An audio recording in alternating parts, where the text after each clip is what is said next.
लक्षवेध news network. अचूक वेळ अचूक बातमी.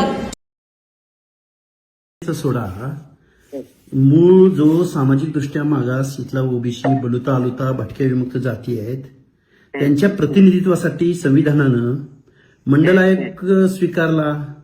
त्याचं पंचायत सगळं मला माहिती तुमचं. हा, मग माझं सगळं माहिती आहे तुम्हाला. मला माझा प्रश्न तेवढ्यावरच आहे ना, मला दुसरं काय बोलायचं आहे. माझं अभिप्राय हे होतं की तुम्ही त्या ह्याच्यावरती पण बोलावं की कालची निवड ती कोणत्या पद्धतीने झाली. अरे दादा ऐका की तुम्हाला असं म्हणायचं आहे का की राष्ट्रवादी वर्सेस काँग्रेस वर्सेस अजून आम्ही तिथं पोहोचायला लेट टाइम आहे. नाही नाही नाही नाही चुकीचं जे चळवळीतलं चुकीचं काय चुकलं सांगा ना. माझं म्हणणं असं आहे की इथं एखादा बेरड रामोशी एखादा कुंभार लोहार सुतार धनगर असा कोणतरी माणूस इथं बसायला हवा होता. इथं जो काय त्यांचं सोशल डिस्क्रिमिनेशन झालं असेल त्या शिंदे घराण्याबरोबर काय मागास कुठलं मागास पण आलंय त्यांना. अदर बॅकवर्ड क्लास मधला दाखला त्यांना कसा मिळाला असेल. मग ते आता माहिती घ्यावी लागेल तुम्हाला. हो माहिती प्रश्नच नाही. आम्ही घेणार ना. हे बघा ओबीसी मधलं ऐका. ओबीसी बनायला इथं त्या जातीमध्ये त्या जात समूहामध्ये जन्माला यावं लागतं आणि जन्माला आल्यानंतर त्या सामाजिक यातना भोगाव्या लागतात. त्यावेळी ते सामाजिक दृष्ट्या मागास ठरतात.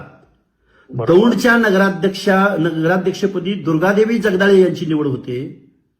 फलटणच्या सभापतीपदी भोसलेंची निवड होते.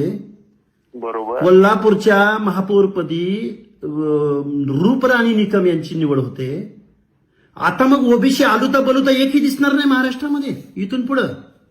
नाही तेच सांगतोय तुम्हाला. मग हे प्रतिनिधित्वाचा कायदा आहे. ह्या बलुत्या आलुत्यांचं सामाजिक दृष्ट्या अदर बॅकवर्ड क्लासेसचं प्रतिनिधित्व पंचायत राजमध्ये तरी दिसावं की जेणेकरून ह्यांच्यातला एखादा नेता तयार होईल. तो महाराष्ट्राच्या विधानसभेमध्ये येईल मंत्रिमंडळामध्ये येईल त्यांच्या लोकसंख्येच्या प्रमाणात. हे रिप्रेझेंटेशनचं रिझर्वेशन आहे. मराठा समाज हे जे काय आता झालेले आहेत मंडळी या मंडळींच्या बाबतीमध्ये कुठलं सोशल डिस्क्रिमिनेशन झालं असेल. वकील दिसताय तुम्ही मला ट्रूकवालरला. आहे की मी वकीलच आहे. मग वकील असून आमची मागणी हीच आहे ना की सुप्रीम कोर्टानं 650 पानाचं जजमेंट दिलं आणि मराठा समाजाचं मागासले पण नाकारलं आणि परत तुम्ही 2 सप्टेंबरचा GR काढताय आणि परत ही सगळी मंडळी बसवताय वरती. आता मनोज दादा जरांगे पाटलांची कृपा आमच्या मागे. अहो कृपा पण ही झालं ना. तुम्ही ताबा मारला ना ओबीसीच्या मागासवर्गीयांच्या अनाथ माती कालवली ना वकील साहेब तुम्ही. नाही पण ते आम्हाला आता ते सिद्ध झालं ना आमचं म्हणून. काय सिद्ध झालंय. अहो हे बेकायदा आहे. मी तेच म्हणतोय ना. माझं स्टेटमेंट तुम्ही ऐकलं नाही. हे बेकायदा आहे. हे सुप्रीम कोर्टाला मान्य नाही. अनेक स्टेट बॅकवर्ड कमिशन्सना मान्य नाही. हे केंद्रीय मागासवर्ग आयोगाला मान्य नाही. म्हणून तर शासनानं बेकायदा GR काढला. तो कोर्टात चॅलेंज आहे. पण इकडे तुम्ही ताब्यावर ताबे मारत सुटला ना. हो ते आमचे आता कुणबी दाखले निघाले. कुणबी दाखले निघाले पण मग बाकीच्यांचं तुम्हाला देणं घेणंच नाही का. आता ते आम्ही मत द्यायला जन्म घेतला का हो वकील साहेब. ऐका घ्या की साहेब तुम्हाला तर सिस्टीमशी भांडावं लागेल. अहो सिस्टीमशीच भांडतोय ना. मी सिस्टीमशीच भांडतोय. माझं त्यांचं काही ते वैयक्तिक भांडण आहे का. मला वकील साहेब ऐका मी एवढं बोललो पण नसतो दुसरं कुणाला. तुम्ही वकील आहे म्हणून मी हे तुमच्या समोर मांडतोय. नाही तुमच्या ऐका घ्या की साहेब. मी काय बघा तुम्ही माझे तुमचा मी फॅन काय आहे की तुम्ही एक चळवळीतला कार्यकर्ता हो. तुमच्याकडे चांगली गुण सांगतो. ऐका चळवळीतला कार्यकर्ता आहात तुम्ही. डायरेक्ट वाघासारखं गोष्ट जे चुकीचं आहे ते चुकीची तुमच्याकडे ताकद आहे. म्हणजे ती गोष्ट तुमच्याकडे मला आवडते. म्हणजे एखादा किती जरी असलं तरी त्यातली चांगली गुण आपण घ्यायचे हा माझा स्वभाव धर्म आहे. बरोबर. तुम्ही एक कार्यकर्ता आहे. तुमच्याकडे भाषण कर्तृत्व चांगलं आहे. तुमच्याकडे ओबीसी वकील साहेब अभ्यास चांगला आहे. वकील साहेब ऐका की अहो त्या पुण्यामधलं सांगतो बरं का तुम्हाला. पुणे महानगरपालिका चिंचवडचं तर त्याच्याहून वाईट आहे. पुण्यामध्ये 42 जागा ओबीसीला राखीव होत्या. त्या 42 पैकी 32 जागा ह्या फक्त मराठा कुणबी सर्टिफिकेट काढलेल्या लोकांनी घेतल्या. 10 जागा त्या खूप महत् प्रयासानं 10 जागा मूळ ओबीसीला मिळाल्या. ज्या 42 मिळायला हव्या होत्या त्या फक्त 10 मिळाल्या. 32 जागा एकाच मराठा कुणबीने घेतल्या. कसा ओबीसी टिकेल हो. कसा ओबीसी निर्णय प्रक्रियेत येईल. या महाराष्ट्रामध्ये 50 ते 60% ओबीसीची संख्या. तुम्हाला फलटण मधली फॅक्ट सांगतो वकील साहेब. फलटणमध्ये 9 सदस्य ओबीसीचे 9 सदस्य. त्या 9 पैकी 7 सदस्य धनगर 2 सदस्य माळी. सांगतोय का फॅक्ट सांगतोय का. 3 सदस्य दलित आणि 3च मराठा. त्या पंचायत समितीचं सभापतीपद ओबीसीना राखीव. या निंबाळकर राजेंनी दोघांनी मिळून पै पाहुण्यातल्या मंडळींना त्या काहीतरी शिवांजली भोसले यांना सभापतीपदी बसवलं. अहो आमची मतं किती, ओबीसींची मतं किती, गावच्या गावं, तालुक्याच्या, अहो तुमच्या आमदारकीला आम्ही, खासदारकीला आम्ही, या राजेला द्यायचं का त्या राजेला द्यायचं त्याला आम्ही, आणि तुम्ही आम्हाला पंचायतीचं सभापतीपद पण देईना तुम्ही. हा इनजस्टिस आहे, हा सोशल ही कसं सांगा बरं मला कळत नाहीये. त्यांना द्यायचंच नाही, त्यांचं म्हणणं नाही द्यायचं. मग ही जर माणसं, ही मंडळी जर देश स्वतंत्र होताना असती तर आम्हाला मताचा बी अधिकार दिला नसता. राव बलू त्याला गावातल्या लोकांना सगळं हे ताब्यात घेऊन ठेवलं असतं. साहेब ऐका की सातारमध्ये जी निवड झालेली आहे त्या आमदारांच्या स्विद्ध पत्नी आहेत. अहो आमदारांच्या पत्नी आहेत म्हणजे मागासवर्गीयाचं आरक्षण घेऊन त्या पदावर जायचं का? ते कुणब्यांचा दाखला त्यांच्याकडे आहे. अहो कुणब्याचा दाखला आहे म्हणजे काय कुठनं काय आकाशातनं तोडून आणलं का? ज्यांच्यापासून संरक्षण पाहिजे त्यांनीच आमच्या बोडक्यावर ओबीसीच्या बसल्यावर कसं व्हायचं? संपलं ना मग ओबीसीचं आरक्षण. कसा एखादा गावगड्यातला एखादा माणूस त्यांना कॉम्पिट कसं करायला बरं तुमच्या मारामारीमध्ये कालच्या? मग ती जाऊ मारामारी झाली एवढी. हो मारामारीमध्ये बोलणार की अहो आमचं आडात चाललं नाही तर पोहऱ्यातलं वरची मारामारी आम्ही कधी कराल, कधी समर्थ होईल? ते झालं. मी तुमच्या दोन्ही बाईट सगळ्या बघितल्या तर मी म्हणलं हाके नाही. हे बघा तुम्हाला सांगू का आमची काय ताकद हो. आम्हाला कुठल्या मंत्र्यांबद्दल, देसाई साहेबांबद्दल आम्ही काय बोलणार, आम्ही शिवेंद्रराजेंबद्दल काय बोलणार? आम्हाला धरून मारतील की राव. आतापर्यंत माझ्यावर 10 वेळा हल्ले झालेले आहेत. आम्ही नुसतं म्हणतोय की राव आमच्यासाठी जे राखीव होतं संविधानानं, कायद्यानं आम्हाला दिलेलं होतं तेच आमच्या हातनं हिरावून घेतलंय. किती वाईट आहे राव. इनजस्टिस. महाराष्ट्र हा फुले शाहू आंबेडकरांचा महाराष्ट्र राहिला नाही, शिवाजी महाराजांचा महाराष्ट्र राहिला नाही. या महाराष्ट्रामध्ये ओबीसीच्या बाबतीमध्ये अन्याय होतोय, न्यायानं वागलं जात नाहीये इथल्या राज्यकर्त्या लोकांकडून. हा महाराष्ट्र हेडगेवारांचा झालाय, बिडी गुरुजींचा अजिबात हेगडेवारांची तर लांबची गोष्ट आहे. लक्ष्मण हाके हा बहुजनांचा पोरगा आहे, गाववाड्यातला पोरगा आहे. अरे तुम्हाला महाराष्ट्र दिल्लीचं तख्त रिकामी पडलंय ना. अरे तुम्ही दिल्लीची विचार करा की तुम्ही गावगाड्यातल्या बलूच्या बरोबर काय बांधताय? द्या ना, सोडा ना 1-2 जागा. एखाद्या पंचायत समितीचं सभापतीपद जर एखाद्या ओबीसीला गेलं तर अडचण काय तुमची? गावगाड्याला पाय बांधून मारायचे त्यांना हाके साहेब. अहो बघा ना, आता तुम्ही मला सांगा ना. तरीच त्यांना ह्या आताची जी पार्टी आहे बीजेपी त्यांना ही तरीच सगळी संपवून टाकायची आहे.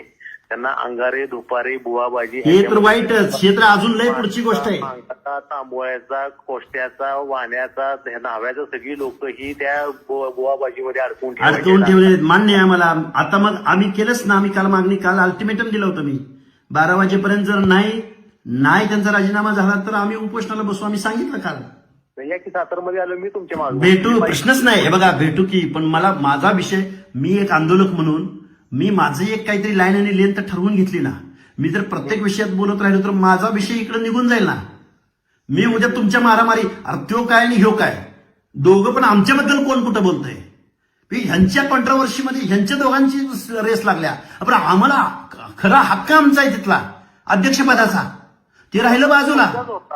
हक्क तुमचाच होता हाके साहेब. मग मी तेच बोललो ना. ज्या पद्धतीने निवड झाली, ज्या पद्धतीनं तेच बोललोय मी तेच बोललो की मी दुसरं काय बोललो त्याच्याबद्दल तुम्ही ते बोलावं असं मला वाटतं. अहो तेच बोललोय. बातमी तेवढीच दाखवली. मी तुम्हाला पूर्ण ह्याची एबीपीची पूर्ण लिंक पाठवतो. मी त्यात काय काय बोललोय. मी अगदी जयकुमार गोरे साहेबांबद्दलही बोललोय त्यामध्ये. पण आता चॅनल ते दाखवतच नाही, त्याला काय करायचं? तुम्हाला सगळी लिंक पाठवतो. साधारणपणे अर्धी बाईट झाल्यानंतर मी गोरे साहेबांबद्दलही बोललोय, तेही पाठवतो तुम्हाला. इथून पुढे काय होणार आहे हाके साहेब? तुमच्यासारख्या चळवळीतले जे कार्यकर्ते, बहुजनांची पोर आहेत, मराठ्यांची पोर आहेत, जी काय चळवळीत उतरणार, रस्त्यावरती उतरणार आहे, त्यांचं दाखवायचं नाही. संपलंय सगळं. काय सांगू तुम्हाला आता? बोलू साहेब, बोलू. धन्यवाद. माझं काय म्हणणं होतं साहेब, ऐका की. हॅलो, तुम्हाला जे प्रोटेक्शन जे दिलेलं आहे ते कोणत्या कारणासाठी दिले मला आपल्याला विचारते. मला माझ्यावर आतापर्यंत 10 वेळा हल्ले झाले. 10 वेळा कंटिन्यू. संरक्षण जे दिलेलं आहे त्याचं ते तुम्ही स्वतः पैसे भरताय? नाही, मला मी कसलं स्वतः मला डिझेल माझ्या गाडीत भरायला मी आता त्या स्टाफला कुठं जेवण चहा देऊन बेजार आहे. मला ते बेर सुद्धा होत नाही. आता काय सांगू तुम्हाला. शासन खर्च करते का तुमच्या शासन काय खर्च कसला शासन कसला खर्च करतंय? प्रोटेक्शनची कॅनव्हास प्रोटेक्शन म्हणजे जीवाला भीती आहे म्हणून त्यांनी दिलंय. त्यांचं काय त्यांची गुप्त वार्ताची गेली असतील. आतापर्यंत माझ्या 4 वेळा गाड्या फोडलेल्या आहेत. आतापर्यंत काय वाटेल त्या गोष्टी झालेल्या आहेत. 10 वेळा हल्ला झालाय टोटल. आणि अजून एक जरा एक मित्र म्हणून तुम्हाला मी सांगतो, तुमचं म्हणजे महाराष्ट्राच्या लेवलला तुमचं एक चांगल्या लेवल हे नाव आहे, पण महाराष्ट्र हा इमोशनल आहे. हाके साहेब लक्षात घ्या. तिथं जे म्हणलं नाही मी उमेदवार राहणार ते जरा माझ्यासारखे अहो साहेब पवारच ना वकील साहेब, मला एक सांगा, ही म्हणजे सर्वसामान्य माणसाने दुःख बाळगायचं आणि सुनेत्राताईंनी 3ऱ्या दिवशी जाऊन शपथ घ्यायची. आता कसा घेतलाय काय सांगतो की ऐका की राज्यसभेवरती पार्थदादांना जायचं, शरदचंद्रजी पवारांनी निवडून जायचं. त्या निवडी येत्या सोडा, त्या टायमिंगला महत्व आहे. सुप्रियाताईंनी स्वतःच्या मुलीच्या लग्नाचं डिक्लेरेशन सुद्धा ह्या काळात केलं. आम्ही सर्वसामान्य माणसांनी दुःख व्यक्त करायचं का? तुम्ही प्रोफेशनल राजकारण करणार. तेव्हा हाके साहेब तुमचं टायमिंग चुकलं, ते तुमचं टायमिंग चुकलं. तेव्हा काय झालं की माझ्यासारखा जो तुमचा फॅन क्लब मधला होता का शिकलेला सवरलेला, ते जर तुमच्यावर मत दूषित झाले की तुम्ही मुद्दाम ते पवारांना टार्गेट अहो मी कशाला पवारांना टार्गेट करू? हे बघा साहेब ऐका की माळेगाव कारखान्याचं अध्यक्षपदी त्यांनाच पाहिजे, रयतचे अध्यक्ष त्यांनाच पाहिजे, शिवप्रसारक शिक्षण मंडळीचं पण त्यांनाच पाहिजे. आणि ऐका की कम्प्लीट करू दे की मला. राज्यसभेवरही त्यांना जायचं आजा नातूंना, आणि ताईंनाही उपमुख्यमंत्रीपद, आपल्या सुप्रियांनाही तेच, आणि पुन्हा आपल्या रोहित पवारांना बी तेच. अरे ते जाचक आहेत, तिथं जगताप आहेत, तिथं तावरे आहेत, त्यांना तरी कारखाना तरी सोडा की ऍटलिस्ट. सिस्टीम आहे, व्यवस्था आहे. आम्ही भावनिक बनायचं आणि ह्यांनी प्रोफेशनल राजकारण करायचं. हे कसं वाटतंय बरं वकील साहेब तुम्हाला? काय वाटतंय ते बरोबर तुम्ही म्हणताय, बरोबर आहे. पण काय झालंय की तुम्ही तिथे जाऊन ते म्हणताय की नाही मी जाऊन म्हणजे माझा क्राऊड आहे ना तिथं. अरे आम्हाला तुम्ही मोजतच नाही. पिढ्यानपिढ्या आम्ही राष्ट्रवादीचा बेस वोट म्हणून काम केलं. पिढ्यानपिढ्या पारगाव खंडाळा घ्या, वाई घ्या, कवटेमंकाळ घ्या, बारामती घ्या, इंदापूर घ्या. काय धनगरांनी चूक केली? एका विधानसभा कन्स्टिट्युन्सीमध्ये लाख मतदान धनगरांचं. पवार साहेबांनी जेव्हा राष्ट्रवादी स्थापन केली तेव्हापासून धनगर राष्ट्रवादीच्या मागे आहे. तुम्ही अहो साहेब, पवार साहेब, तुम्ही 15 जागा घ्या ना तुम्ही. अरे 2 जागा तरी धनगरांना सोडा. विषय काय आहे तुम्ही एक लक्ष द्या. तुम्हाला जर लॉंग लाईफ लंबी रेस का घोडा जर हे बघा पवार साहेब, मी मोरे माझं आडनाव मोरे बर हा ऐका की लंबी रेस का तुम्हाला जर घोडा व्हायचा असेल तर तुम्हाला प्रत्येक वेळी मी वाघ आहे हे जगाला सांगायची गरज नाही. हे बघा साहेब, वाघ आहे लक्षात घ्या साहेब. मी महामानव काशीरामांचा विचार फॉलो करतो बरं का. बहुजनांना एकत्रित आणून त्यांनी सत्तेचं तत्व बदललं उत्तर प्रदेश सारख्या राज्यामध्ये. हा तर फुलेशाहू आंबेडकरांचा महाराष्ट्र आहे, छत्रपती शिवरायांचा महाराष्ट्र आहे, जिथं सोशल इंजिनिअरिंगची भूमी म्हणून ज्या भूमीला बघितलं जातं तो महाराष्ट्र आहे. पण ह्या पहिल्या 18 पगड जातींना जोपर्यंत मी पॉलिटिकली लिटरेट बनवत, म्हणजे लिटरसी त्यांची वाढवत नाही, साक्षरता, तोपर्यंत हे कारखानदारच महाराष्ट्राच्या बोडक्यावर बसणार. सत्ता कोणाचीही असू, ते जाऊन भाजपची आली तिथं जाऊन मंत्री होणार, काँग्रेसची आली तिथं जाऊन मंत्री होणार. अरे सर्वसामान्यांचं काय? अर्धी लोकसंख्या ओबीसीची आहे साहेब.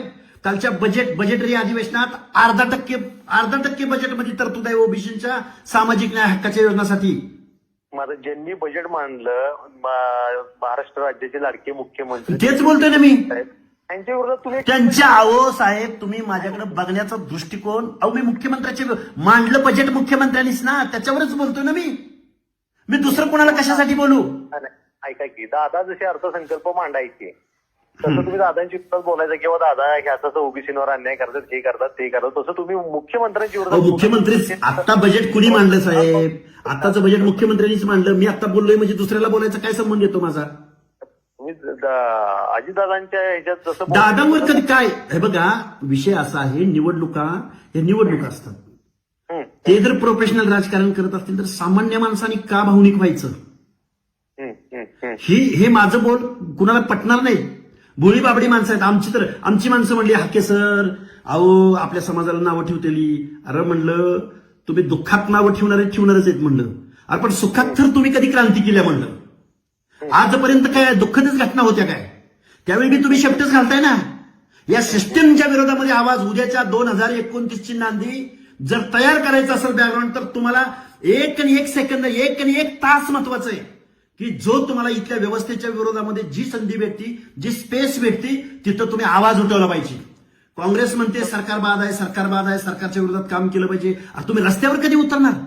शेतकऱ्यांच्या प्रश्नावर कधी बोलणार? या मागासवर्गीयांच्या प्रश्नावर कधी बोलणार? आणि कसं तुम्हाला कोण लोक निवडून देणार? अहो टेसू मारली आता सरकार. मग ते सांग, बोलू आपण साहेब, भरपूर बोललो आपण. तुम्ही वकील आहात म्हणून एवढा बोललो, बोलायचा काही संबंध सोडून द्या.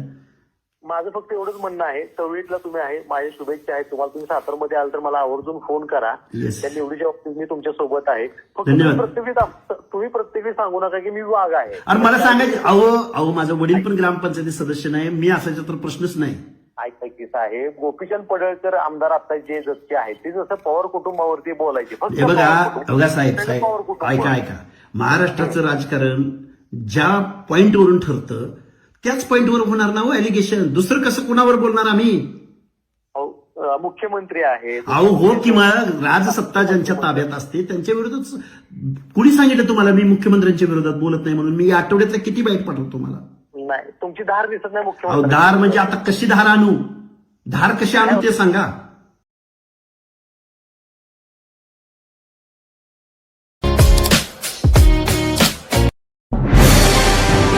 आजच आपल्या लक्षवेध न्यूज नेटवर्क या चॅनलला सबस्क्राईब करा, व्हिडिओला लाईक करा